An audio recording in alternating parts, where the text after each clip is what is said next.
اعوذ باللہ من الشیطان الرجیم بسم اللہ الرحمن الرحیم اللہم صلی علی سیدنا مولانا محمد وعلی آل محمد وعطرتہ بعدد کل معلوم لک۔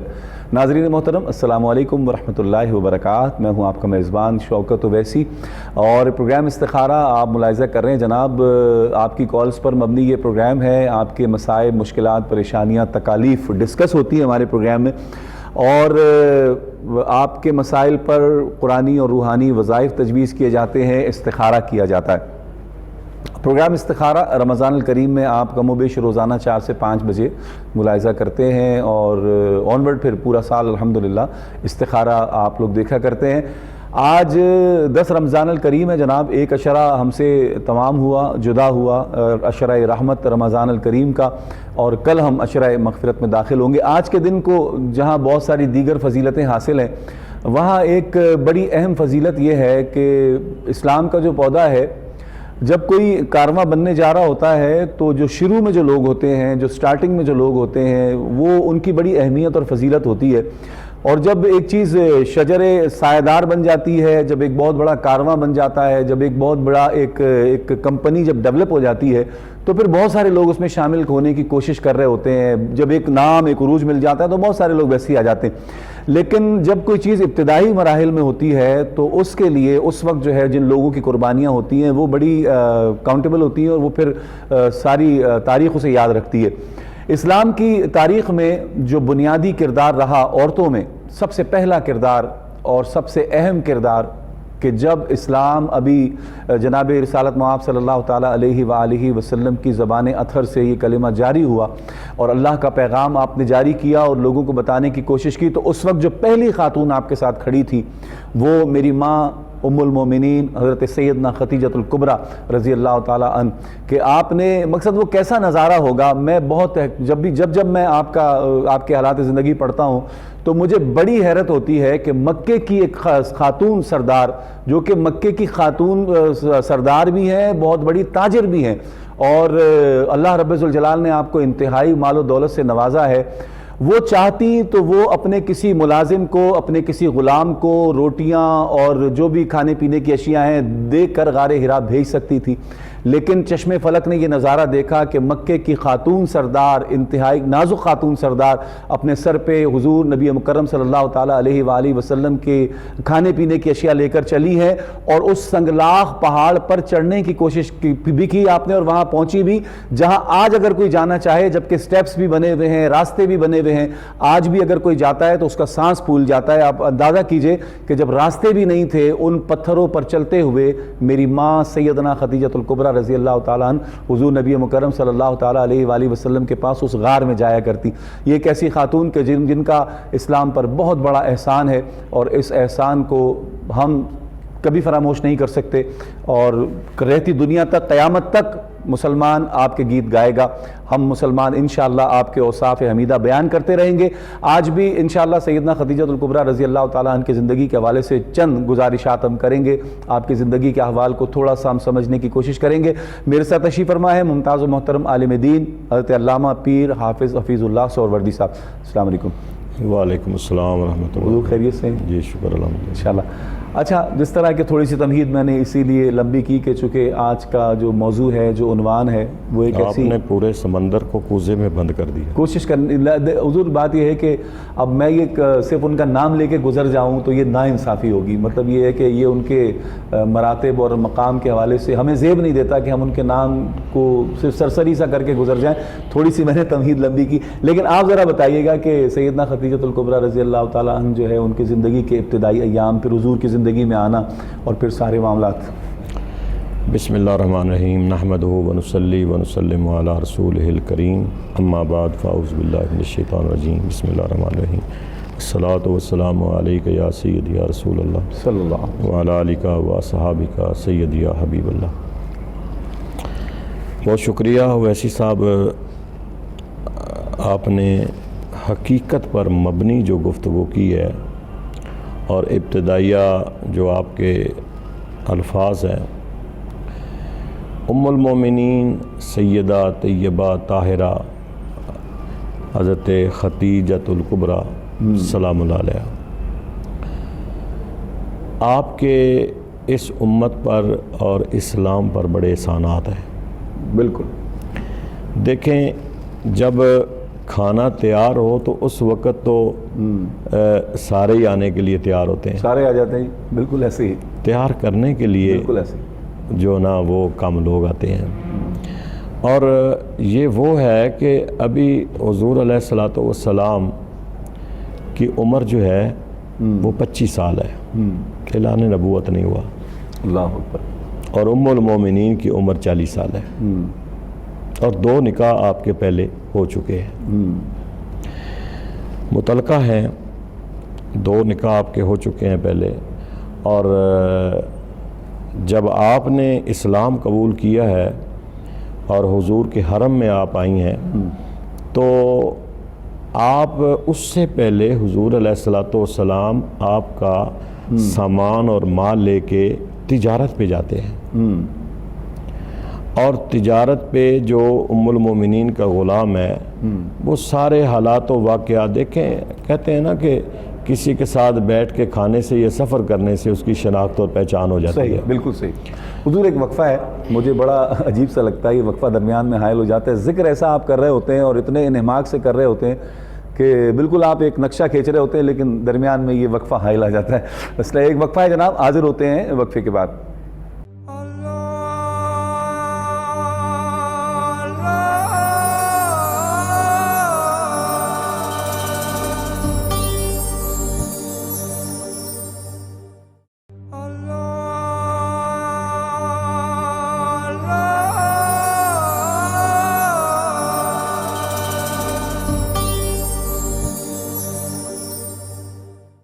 خوش آمدید ناظرین محترم، پروگرام استخارہ آپ ملاحظہ کر رہے ہیں۔ آج سیدنا ام المومنین سیدنا خدیجۃ الکبریٰ رضی اللہ تعالیٰ عنہ کی زندگی کے حوالے سے تھوڑی سی ہم گفتگو کر رہے ہیں، اور گفتگو کیا کر رہے ہیں، بس ان کی زندگی کے حالات و واقعات سن کر سمجھنے کی کوشش کر رہے ہیں کہ کیسی قربانیاں آپ نے اسلام کے اوائل دور میں دی، شروع کے دنوں میں آپ نے دی، اور کس طرح میرے آقا و مولا حضور سید عالم کی ڈھارس بندائی، آپ کو تسلی دی، تشفی دی۔ جناب حضور فرما رہے تھے آپ سفر کے حوالے سے، غلام نے آ کے کر رہا تھا کہ آپ کا غلام ساتھ ہے، اور اتنا کبھی منافع نہیں ہوا جتنا حضور کے جانے سے اللہ وہ منافع ہوا ہے۔ تو وہ جتنے رستے کے آپ کے معجزات تھے، ابھی اعلان نبوت نہیں ہو، وہ سارے اس نے آ کے اپنی مالکہ کو بتایا، ام المومنین کو۔ اور ام المومنین سیرت کی کتابوں میں لکھا ہے کہ جب حضور آ رہے تھے تو خود بھی اپنے وہ اسے بالکونی میں بیٹھ کے مشاہدہ کر رہی تھی کہ آپ آ رہے ہیں اور آپ کے اوپر ایک بدلی کا وہ سایہ ہوا ہے، اور وہ دھوپ سے آپ کو بچا رہا، وہ سارا مشاہدہ بھی کر رہی تھی۔ تو حضور علیہ الصلوۃ والسلام کے یہی چیزیں تھی کہ آپ نے خود پیغام بھیجا، اور مکے کی بہت بڑی تاجرہ تھی، ایک سردار قبیلے کی خاتون تھی۔ تو دیکھیں، جس عورت کے پہلے 2 نکاح ہو چکے ہوں، بیوہ ہو چکی ہو، اور پھر حضور علیہ الصلوۃ والسلام کی 25 سال جوانی کی عمر ہے، اور اس نے خود پیغام بھیجا، آپ کے ان چیزوں کو دیکھ کر، آپ کی آنیسٹی کو دیکھ کر، آپ کی صداقت، دیانتداری، ان امانت داری، ان تمام چیزوں کا مشاہدہ کرنے کے بعد پیغام بھیجا۔ تو حضور علیہ الصلوۃ والسلام نے پھر مشورہ کیا اپنے چچا جان سے، مشورہ کرنے کے بعد پھر آپ کا نکاح ہوا ہے۔ اور جب آپ کا نکاح ہوا ہے تو نکاح کرنے کے بعد ان کی طرف سے ان کے کزن تھے، حضور علیہ الصلوۃ والسلام کی طرف سے آپ کے چچا تھے۔ آپ کو پتہ ہے کہ آپ کے والد تو آپ کی ولادت سے پہلے ہی ان کا وصال ہو چکا تھا، اب والدہ کا بھی وصال ہو چکا تھا۔ تو ان چچا کے بڑے احسانات تھے آپ کے اوپر۔ اور جب آپ کا نکاح ہوا اس کے بعد ام المومنین نے، جب آپ نے اعلان نبوت فرمایا ہے، آپ کی 40 سال عمر ہو گئی،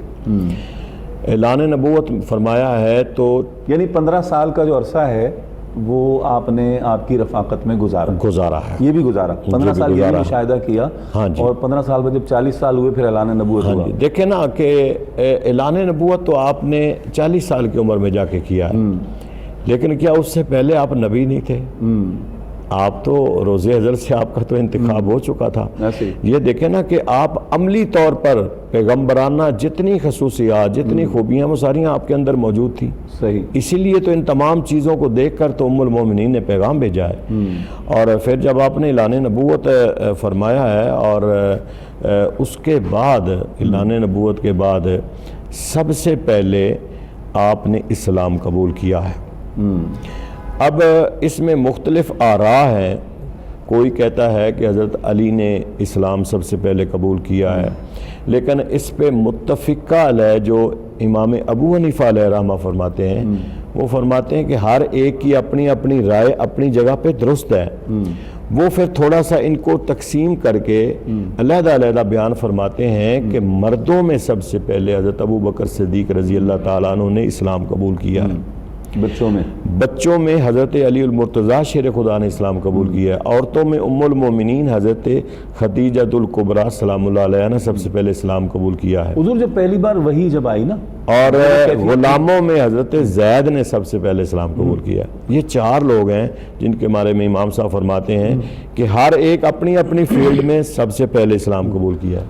وہ چلیں اسلام قبول کرنا تو اس کو اگر اس میں کچھ کی رائے اگر دیگر بھی ہے تو ہم تو صرف پہلا جو آپ کا جو اسٹیٹمنٹ تھا کہ جب سید عالم جانان عالم جب تشریف لائے غار حرا سے اور آپ نے آ کر بتایا کہ میری یہ کیفیت ہے، پہلی بار جب آپ پر وحی کا نزول ہوا اور آپ کی فرشتے سے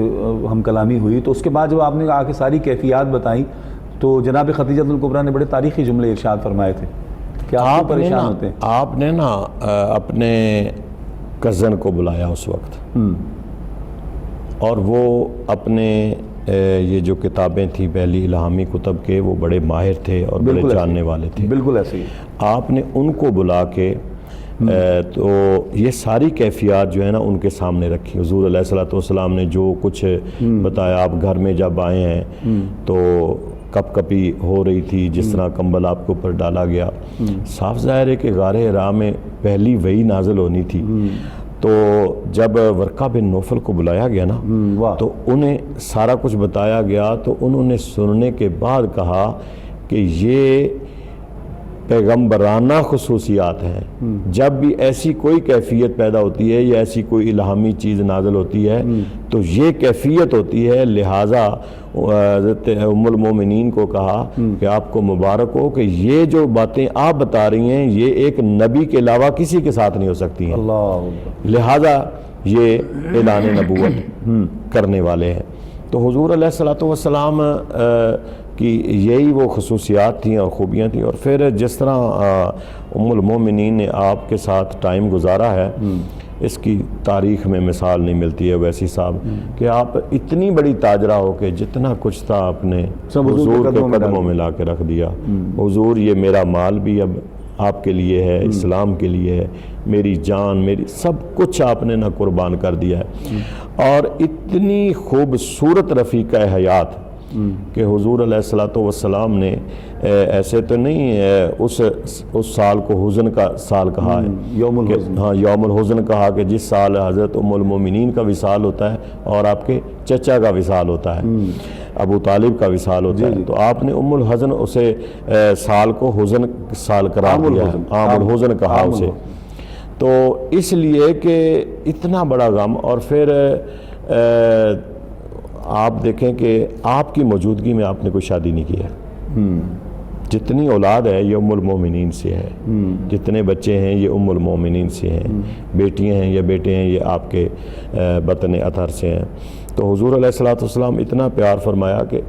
جب آپ کا وصال ہوا ہے تو آپ فرماتے تھے کہ میرے اوپر ام المومنین کے بڑے احسانات ہیں. یعنی اس وقت میرا سہارا اور میرا ساتھ دیا ہے جب میرے ساتھ کوئی نہیں تھا. اس سے بڑا کیا مقام ہو سکتا ہے کہ حضور علیہ الصلوۃ والسلام ان کی موجودگی میں کوئی اور شادی بھی نہ کریں. یہ جتنا آپ کا شجرہ جتنا سلسلہ چل رہا ہے یہ آپ کی اولاد میں سے ہے. اور پھر کریم آقا علیہ الصلوۃ والسلام نے پیار بھی بڑا فرمایا ہے. شیب ابی طالب میں اگر 3 سال گزارے ہیں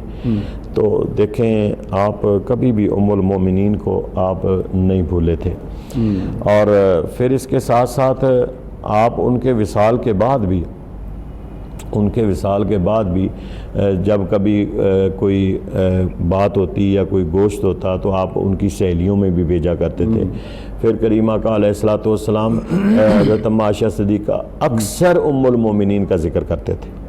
اور بعض دفعہ روایات میں ہے کہ اماں جان عائشہ صدیقہ رضی اللہ تعالیٰ عنہ، صاف ظاہر ہے کہ بیویاں وہ فیل کرتی ہیں، تو آپ فرماتے ہیں کہ عائشہ تم نہیں سمجھتی، جب میرے ساتھ کوئی نہیں تھا تو خدیجۃ الکبریٰ میرے ساتھ کھڑی تھی، اور جانی لحاظ سے، مالی لحاظ سے مکے کی سردار تھی، مکے کی بہت بڑی تاجرہ تھی، انہوں نے میرا بہت اوائل اسلام میں بہت بڑا ساتھ دیا۔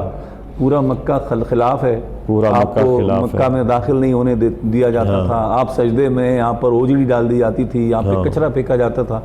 آپ کو طرح طرح سے ایذا اور تکلیف پہنچائی جاتی تھی۔ اس تکلیف اور ایذا کے دور میں ہماری ماں ام المومنین نے آپ کا ساتھ دیا، دام درم قدم سخن مالی، جس طرح بھی آپ سے ہو سکا کیا، ہر لحاظ سے، ہر موڑ سے۔ تو حضور یہاں تک کہ حضور بعض دفعہ بندہ ہے نا، حضور گھبرا جاتے تھے نا تو آپ سہارا دیتی تھی، آپ فرماتی تھی میں ہوں نا آپ کے ساتھ، آپ اللہ کی رضا کے لیے نکلے ہوئے ہیں، آپ اللہ کے پیغمبر ہیں، اللہ کے نبی ہیں، یہ لوگ باتیں کرتے رہیں، یہ جو بھی کرتے رہیں، میں آپ کے ساتھ ہوں۔ یعنی آپ نے اس قدر بیوی ہونے کا حق ادا کیا، اور پھر اتنا آپ نے حضور کو سپورٹ کیا، اتنا سہارا دیا کہ جب بھی کبھی ام المومنین کا ذکر آتا تو حضور کی آنکھوں میں آنسو آ جاتے تھے کہ دیکھیں۔ اچھا حضور، ایک وجہ اور بھی ہے، دیکھیں میں جو خیر مجھے اللہ پاک، میرا اپنا ایک پرسپشن ہے ذاتی، میری ایک رائے ہے کہ جناب ماں خاتون جنت سے ایک محبت کی، بہت زیادہ پیار کی ایک وجہ یہ بھی تھی کہ آپ سیدنا خدیجۃ الکبریٰ کے بطن سے تھے۔ اس بارے میں کیا کہتے ہیں؟ ایک وجہ یہ بھی تھی کہ آپ صاحبزادی تھی نا، کون جی؟ سیدنا خدیجہ الکبریٰ رضی اللہ تعالیٰ عنہ کی، تو اس حوالے سے بھی ایک محبت کا اظہار، ایک پیار کا اظہار۔ سیدہ فاطمہ تو جی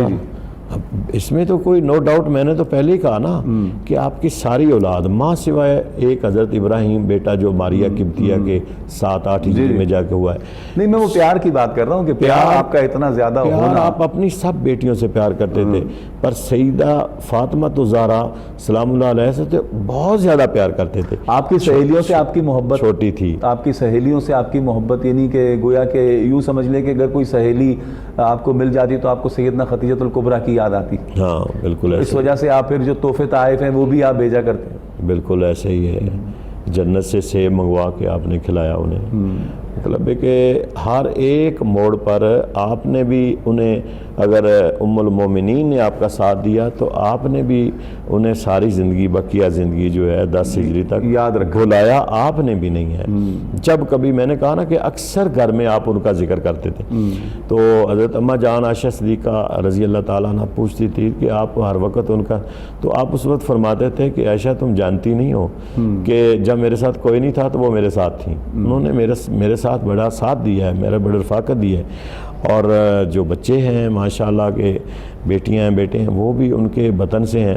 تو اس لحاظ سے بھی سیدہ فاطمہ زہرا سلام اللہ علیہ سے حضور بہت زیادہ پیار فرماتے ہیں۔ اچھا حضور، جب بھی وہاں حاضری ہوتی ہے نا جنت المعلیٰ میں، مقام ابوا پر، یہ بیت اللہ شریف کے پیچھے جو قبرستان، تو وہاں جا کر جب بھی سیدنا خدیجۃ الکبریٰ رضی اللہ تعالیٰ عنہ کی قبر انور پر حاضری کا ایسا جب کھڑے ہوتے ہیں ہم وہاں پہ، تو آپ یقین کیجئے کہ مجھے تو ایسا لگتا ہے، پھر میرا سارا تصور و تخیل جو ہے وہ اس طرف چلا جاتا ہے کہ آپ کیسے سارا کھانا لے کر حضور کا اس پہاڑ پہ جانا، پھر خود بھی اگر کوئی بندہ گیا ہے، میں بھی گیا ہوں الحمدللہ، اس پہاڑ پہ چڑھنا ان دنوں میں اتنا سخت مشکل ہے کہ مطلب سٹیپس سے بھی تھوڑے سے بنے ہوئے مصنوعی قسم کے وہ جو بنائے ہوئے لوگوں نے ہاتھوں سے، لیکن کوئی ایسا مطلب یہ کہ حضور سیدنا خدیجۃ الکبریٰ کا اتنی اونچائی پر جانا سمجھ سے بالاتر ہے کہ کیسے اس مجاہدہ خاتون نے آپ سید عالم صلی اللہ تعالیٰ علیہ وآلہ وسلم کا ساتھ دیا۔ اس پر مزید بات کریں گے، ایک مختصر سا وقفہ ہے جناب، حاضر ہوتے ہیں وقفے کے بعد۔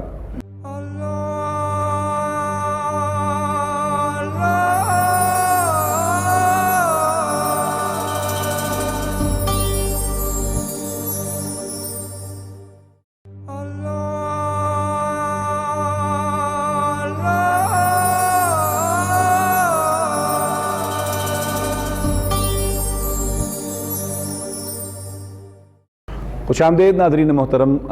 پروگرام استخارہ آپ ملاحظہ کر رہے ہیں۔ میرے ساتھ ابھی ہمیں جوائن کیا ہمارے ممتاز و محترم عالم دین حضرت علامہ پیر حافظ شفیق جماعتی صاحب نے۔ السلام علیکم۔ وعلیکم السلام ورحمۃ ہوئی تاخیر تو کچھ باعث تاخیر بھی ہوگا، اللہ۔ جی جی، تو کیا وجہ تھی کہ آپ اتنی دیر سے آئے؟ ٹریفک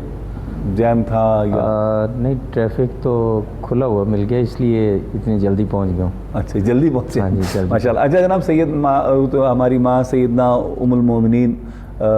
خدیجۃ الکبریٰ رضی اللہ تعالیٰ عنہ کی زندگی کے حوالے سے کچھ ہم باتیں کر رہے تھے، کیا فرماتے ہیں آپ؟ کچھ اب ابتدائی باتیں ہم کر چکے ہیں، جی۔ تھوڑا سا ہم چاہتے ہیں کہ آپ بھی حصہ شامل فرمائیں۔ ام المؤمنین سیدہ خدیجۃ الکبریٰ رضی اللہ تعالیٰ عنہ و سلام اللہ تعالیٰ علیہا، آپ کا لقب جو خاتون اول ہے، یہ خاتون اول جو ہے اب تقریباً 2 سال سے یا 1 سال سے زیادہ، 100 سال سے یا 200 سال سے زیادہ عام لوگوں میں آیا ہے۔ ویسے یہ سب سے پہلے نبی کریم علیہ الصلاۃ والسلام کی یہ زوجہ محترمہ کا لقب تھا، اور اب تو کیسی کیسی خواتین، مثال کے طور پہ بادشاہوں کی بیویوں کو خاتون اول کہا جاتا ہے، وہ خواہ کیسی بھی ہوں، کردار میں جو بھی معاملات ہوں، لیکن سیدہ خدیجۃ الکبریٰ رضی اللہ تعالیٰ عنہ و سلام اللہ تعالیٰ علیہا اصل میں یہ آپ کا لقب ہے، یعنی پہلی خاتون، اور جو سب سے زیادہ رفاقت و معیت ازواج مطہرات میں سے سب سے زیادہ رفاقت و معیت ملی ہے، وہ سیدہ خدیجۃ الکبریٰ رضی اللہ تعالیٰ عنہ کو ملی ہے۔ بالکل ایسے ہی جیسے دیگر ازواج ہیں، کسی کو 1 سال ملا تو کسی کو 2 4 سال 5 سال، لیکن سب سے زیادہ وقت آپ کو ملا۔ تو نبی کریم علیہ الصلاۃ والسلام کے ساتھ جن کی نسبت زیادہ ہوئی، ان کا درجہ بھی پھر زیادہ ہے، اور پھر ساری اولاد حضرت ابراہیم رضی اللہ تعالیٰ عنہ کے علاوہ آپ کی نبی کریم علیہ الصلاۃ والسلام کی ساری اولاد جو ہے وہ آپ ہی سے ہے، اور آگے جو سادات کا سلسلہ ہے یہ بھی سارا سیدہ خدیجۃ الکبریٰ رضی اللہ تعالیٰ عنہا سے ہی ہے، کیونکہ آپ حسنین کریمین کی نانی جان ہیں، اور آپ کے نام کے ساتھ جس طرح ہم رضی اللہ تعالیٰ عنہ کہتے ہیں تو سلام اللہ تعالیٰ علیہا بھی کہہ سکتے ہیں، اور سلام اللہ تعالیٰ علیہا کے معنی کیا ہیں؟ بعض لوگ اس پہ اعتراض کر دیتے ہیں۔ معنی یہ ہے کہ آپ پر سلامتی ہو، اور کیوں سلام اللہ علیہا کہہ سکتے ہیں؟ اس لیے کہہ سکتے ہیں کہ جبریل امین علیہ السلام خود اپنی طرف سے بھی سلام لے کر آپ کی خدمت میں حاضر ہوئے ہیں، اور رب ذوالجلال والاکرام کا سلام لے کر بھی حاضر ہوئے ہیں۔ اور کیسی بات ہے، خوبصورت بات کہ نماز آپ نے سب سے پہلے جو نماز ادا کی ہے، آپ نے نبی کریم علیہ الصلاۃ والسلام کے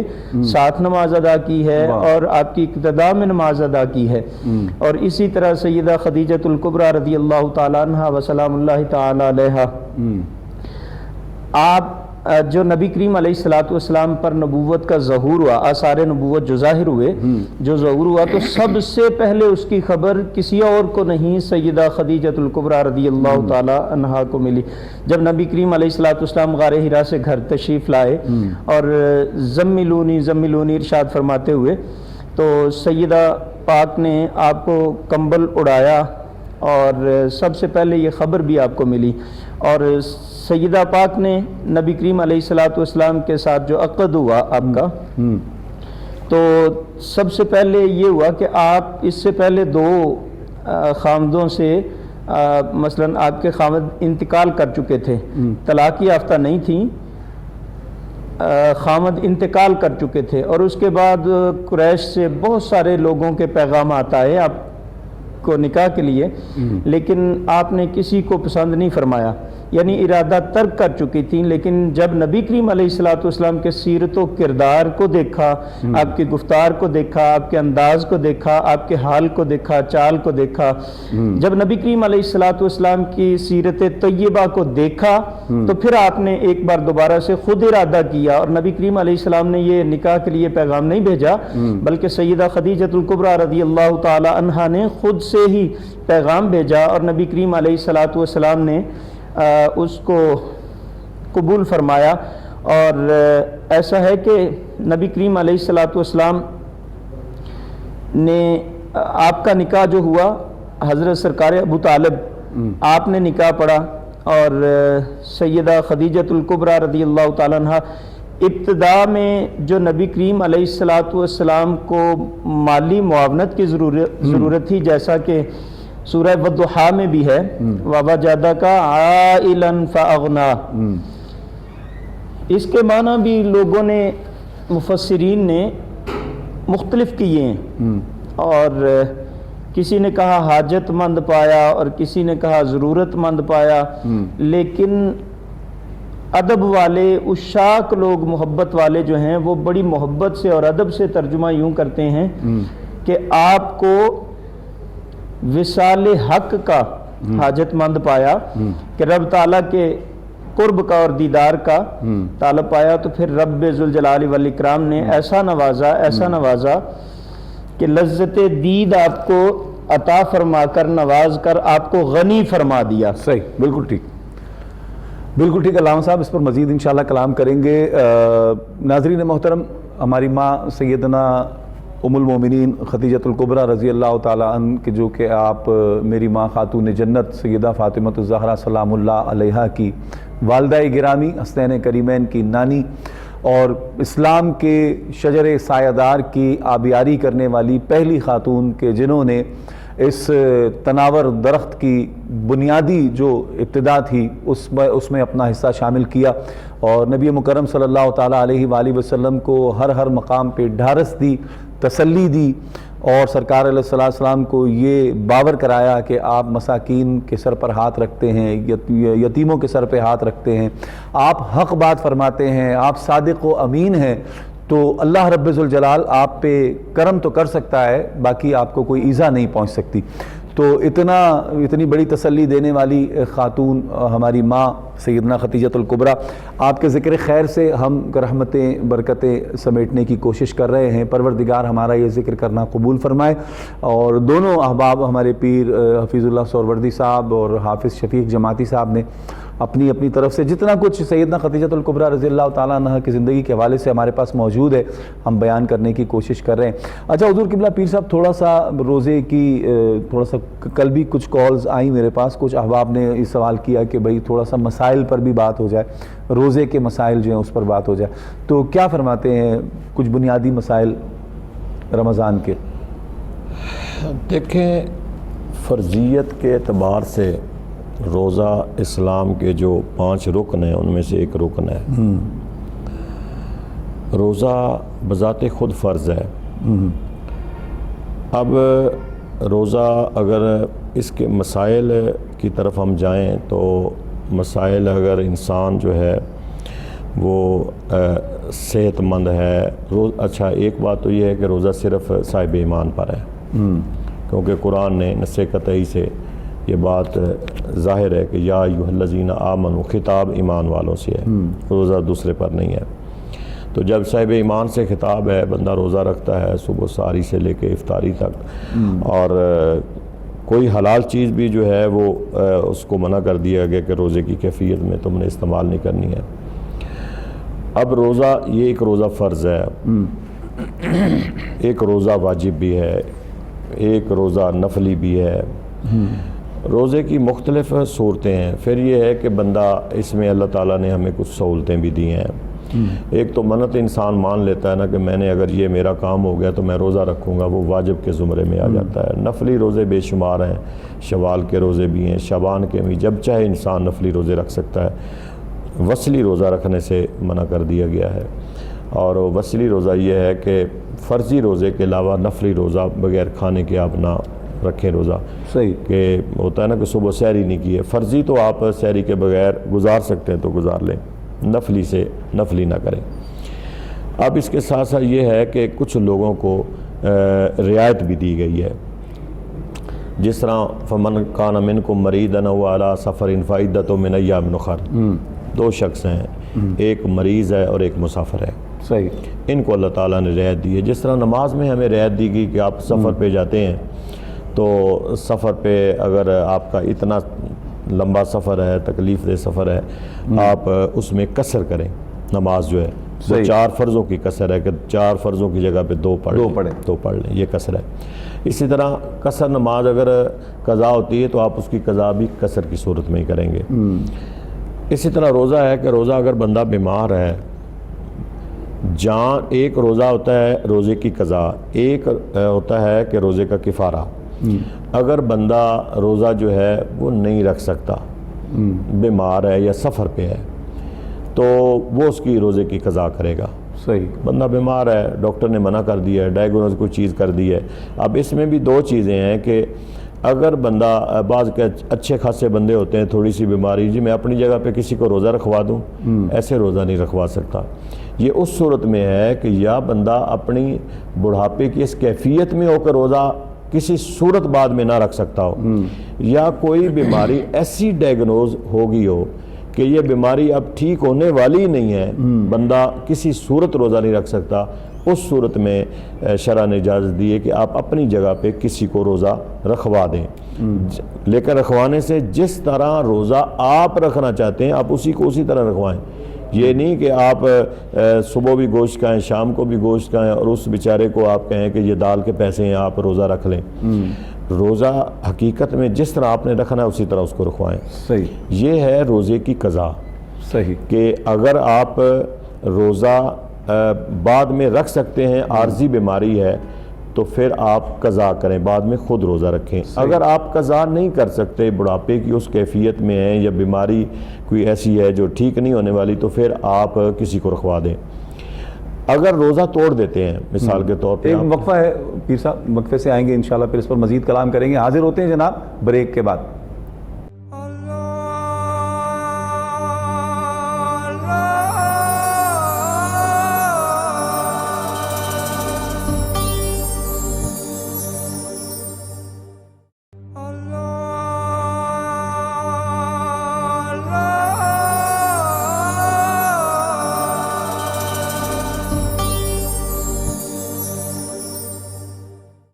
خوش آمدید ناظرین محترم، پروگرام استخارہ آپ ملاحظہ کر رہے ہیں۔ اختتامی لمحات کی طرف ہم جا رہے ہیں۔ پیر حافظ حفیظ اللہ سہروردی صاحب اور حافظ شفیق جماعتی صاحب تشریف فرمائیں،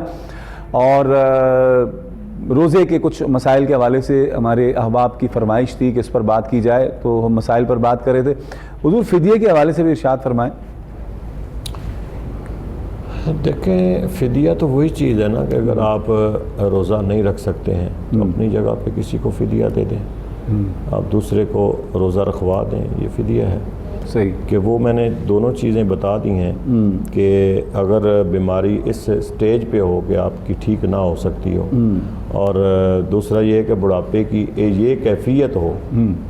بڑھاپے کی اس کیفیت میں ہو کہ آپ روزہ نہیں رکھ سکتے، اور فدیہ دے دیں اپنی جگہ پہ، دوسرے کو روزہ رکھوا دیں۔ لیکن میں نے وہی کہا کہ روزہ جس طرح آپ گھر میں کھانا پینا کھاتے ہیں نا، اسی طرح اس کا بھی بندوبست کریں، اس کو روزہ رکھوائیں۔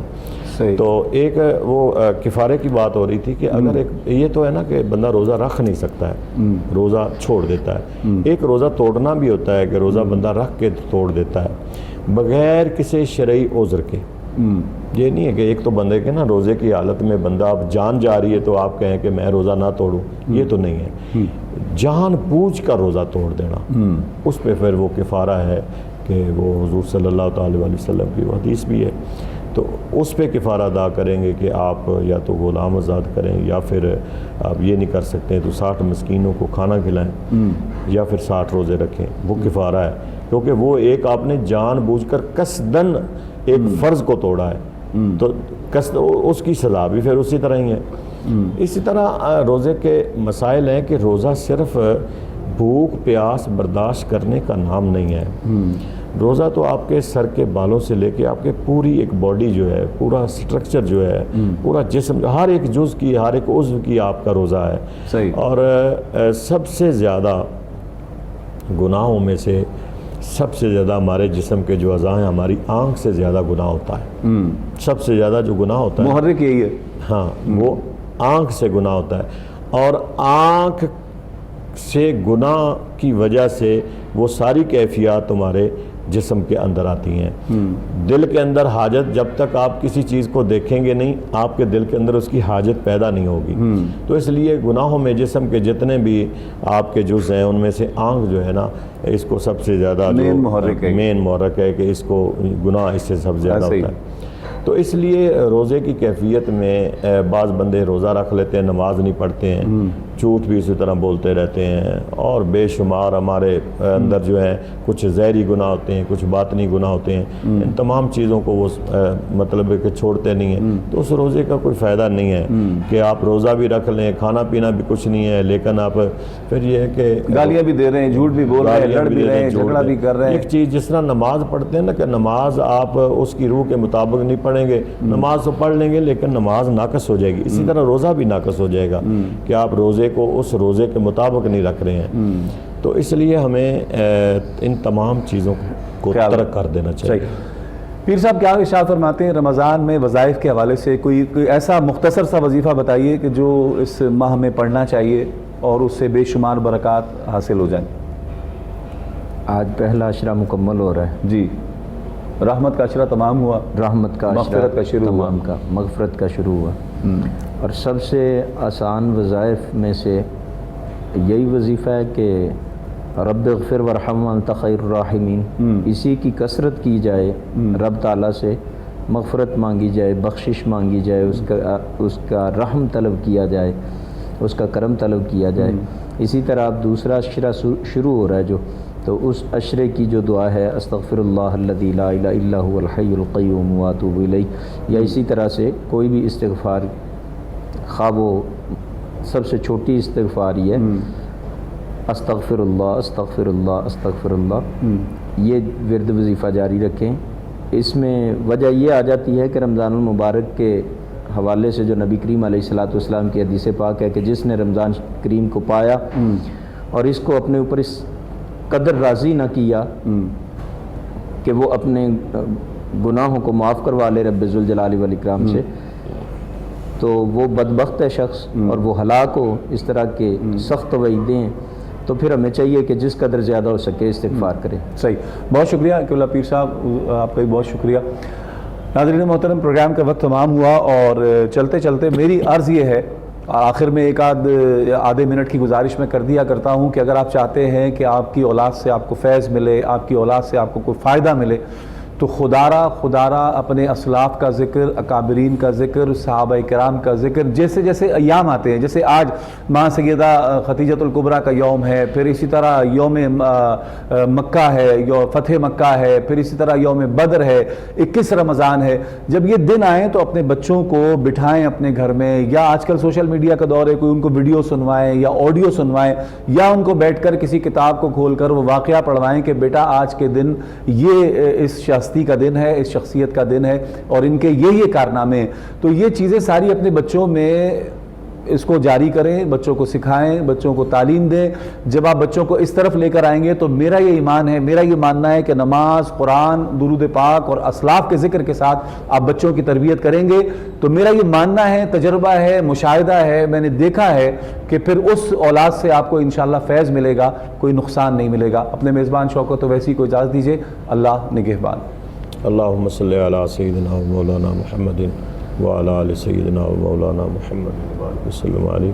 اللہم ربنا آتنا فی الدنیا حسنۃ وفی الآخرۃ حسنۃ وقنا عذاب النار۔